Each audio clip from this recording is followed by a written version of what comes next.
అమ్మ మహాలక్ష్మి, నరదృష్టికి నల్లరాయి కూడా కరిగిపోతుందంటారు. ఏ దృష్టి పడిందో ఏమో భూమికి ఈ విధంగా జరిగింది.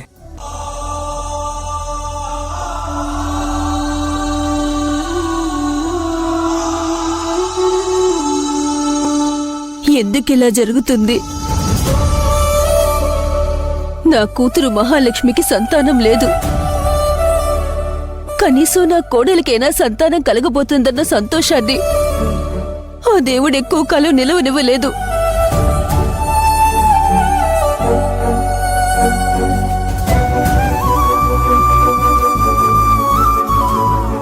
ఈ విషయంలో మాధవ్ చాలా ఫీల్ అవుతున్నాడు. ఒక రకంగా అతను పూర్తిగా డిస్టర్బ్ అయిపోయాడు. ఏదున్నా మాధవ్ని భూమిని తొందరగా రికవర్ అయ్యేలా చేయాలి. ఆ బాధ్యత మనమే తీసుకోవాలి మహాలక్ష్మి.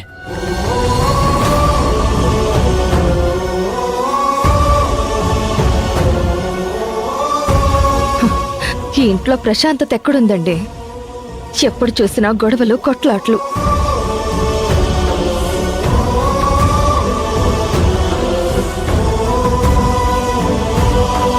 అయిన వాళ్ల మధ్యనే ఇన్ని మనస్పర్ధలున్నప్పుడు ఏ గొడవలు జరగకుండా ఉండాలని కోరుకునేది ఆ భూమి.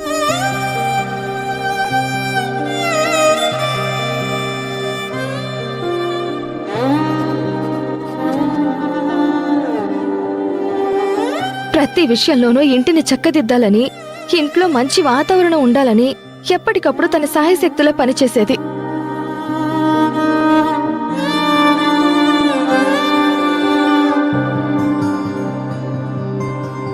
ఒక రకంగా తను చాలా మెంటల్ స్ట్రెస్ అనుభవించింది.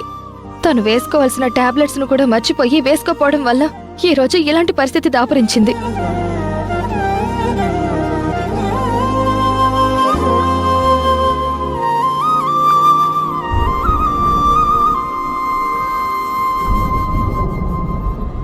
చూడండి మావయ్య గారు, జరిగిన దానికి ఎవరు కారణం ఏంటి అనేది నేను మాట్లాడదలుచుకోలేదు. కానీ నా అంతరాత్మకైతే నిన్ను సమాధానం చెప్పుకోవాలి కదా.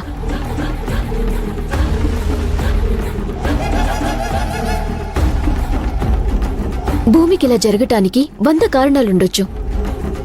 అందులో నేను కూడా ఒక చిన్న కారణమై ఉండొచ్చు.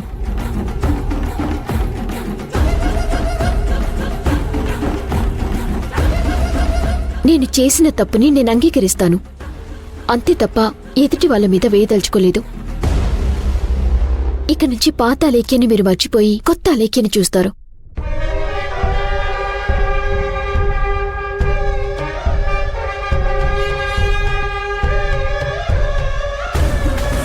అవునదినా, భూమి విషయంలో నేను కూడా చాలా బాధపడుతున్నాను.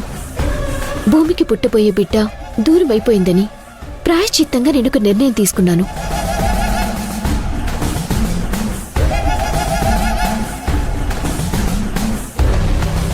ఏంటమ్మా నిర్ణయం? అత్తయ్య, ఇప్పటి వరకు కేసులని, కోర్టులని నేను కూడా తిరిగాను. ఎవరి గురించి కానీ వాటి గురించి కానీ నేను మాట్లాడదలుచుకోలేదు. అలాగే ఇక మీద కోర్టు కూడా వెళ్ళను.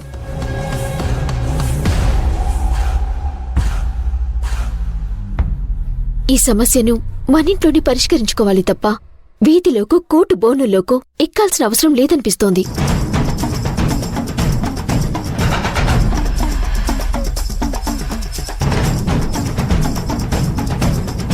చూడండి మావయ్య గారు, ఇప్పుడు ఈ ఇంట్లో నేనైనా ఉండాలి లేక సుహాసినైనా ఉండాలి.